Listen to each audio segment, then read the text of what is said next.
This is KCCK's Culture Crawl. I'm Dennis Green, and my guest today is Tim Hankewich, music director for Orchestra Iowa. Welcome, Tim. Thank you so much. Nice to see you. Always a pleasure. And, of course, I called this the other night at First Friday. I said Orchestra Iowa this weekend begins the indoor season. Indoor season. Yes. Yes. Yes, Bruce Moore was a great hit. Always loved that event. But yes, now our season actually begins in earnest, and I'm really looking forward to this particular program. And it's Tchaikovsky's final symphony. Yeah, you know, in classical music, generally speaking, and there are some exceptions, that as a composer gets later on in his career, his music becomes more profound. And this symphony, his sixth symphony, I think is his greatest work, and it was premiered 9 days before his death. So it really represents the pinnacle of his musical achievement. And it's called the Pathetique. Pathetique, you know. So this is, symphonies often get they get names. They get names that the composer has nothing to do with. Right, and had Tchaikovsky lived, he would have been livid about it because he wanted he nicknamed his own symphony the Passionate.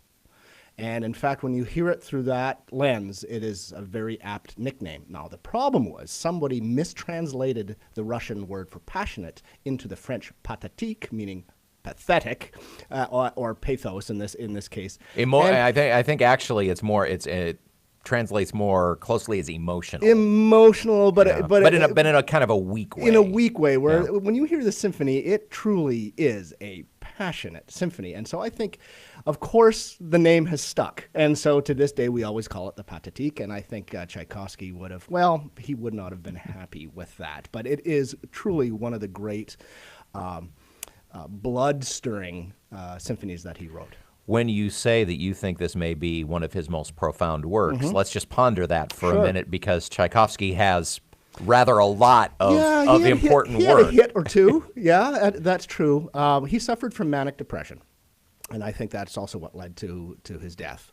And this, in many ways, is reflected in the symphony, because what he does with the audience is he fools them in that when you come to the third movement, it is so dynamic, and it's almost impossible not to leap out of your chair screaming and shouting after it. But that's not where the symphony ends. It goes from that pinnacle, that emotional high, to this really soul-wrenching movement at the very end, which is so tragic. And so in many ways, that musical leap of energy was reflecting what was going on in his life at the same time. So in many ways, this work is autobiographical. Talking with Tim Hankewich from Orchestra Iowa about the concert coming up the weekend of the 14th. Right. And actually, you're going to be are you doing this one 3 times? 3 times, yeah. We're performing at the Paramount on Saturday at 7:30. We have a Sunday matinee at West High School in Iowa City at 2:30, and then we go to Fairfield at the Sondheim Center at 7:30 on Monday. So we've had a relationship there and look forward to playing this incredible program. And by the way, I've been doing this for a while. You would think that that I've conducted almost everything in the major repertoire, and certainly I've been fortunate enough to do that. This is the very first time I get to conduct a symphony, and I've studied it as a student. I've looked on as a professional, but now to actually wag the wand for this piece, it's kind of a nice watershed moment for me. And the concert will also feature a guest soloist who is one of our own. Yeah, one of my favorite musicians, Laura Usiskin. She's our principal cellist.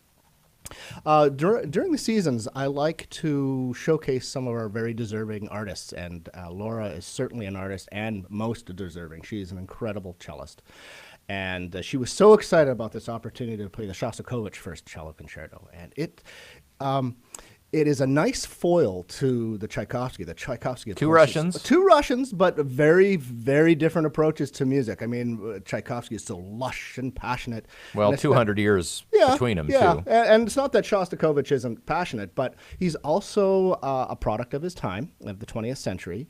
He wrote it in 1959. And we've talked before about how, he wrote under, when Russia was under Soviet rule. Right. So to some extent, who knew? We don't know who was looking over his shoulder. Many an artist would receive a knock at the door at 2 o'clock in the morning and disappear forever. And there were many times during Shostakovich's lifetime where he literally could have just disappeared and possibly ended up at the bottom of the ocean wearing concrete shoes. In fact, this very concerto, he puts his own initials in the music, where he's taken letters from his own name that could correspond to a pitch, and he's created his melodies out there. And it's sort of a musical way of saying Kilroy was here. This is just making sure if I disappear, this piece will survive me. and it gets my released. Initials. It gets released under somebody else's name. Exactly. So that's kind of an interesting way how music can also show political defiance. But aside from the political aspect of this particular piece, it has such a blood-boiling furor to it that it is just hair-raising in a good way. I mean, it is certainly a workout for the cellist, for the soloist, and Laura is going to just do an incredible job at this. But it's one of these things. I'm not sure which piece people are going to be talking about more, whether it's going to be the Shostakovich or the Tchaikovsky, because they are both just red-letter great, passionate works. Well, that sounds like a great beginning to the Masterworks season. We're going to be okay, I think. Yeah.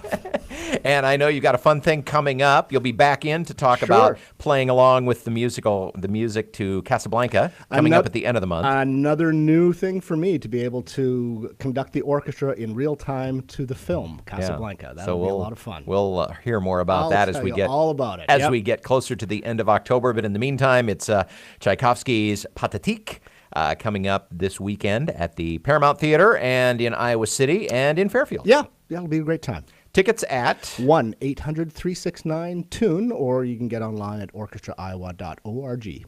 Tim Hankewich from Orchestra Iowa. Have a great, fun weekend. We'll see you there. Thank you so much. Conducting this for the first time. Yeah, thank you.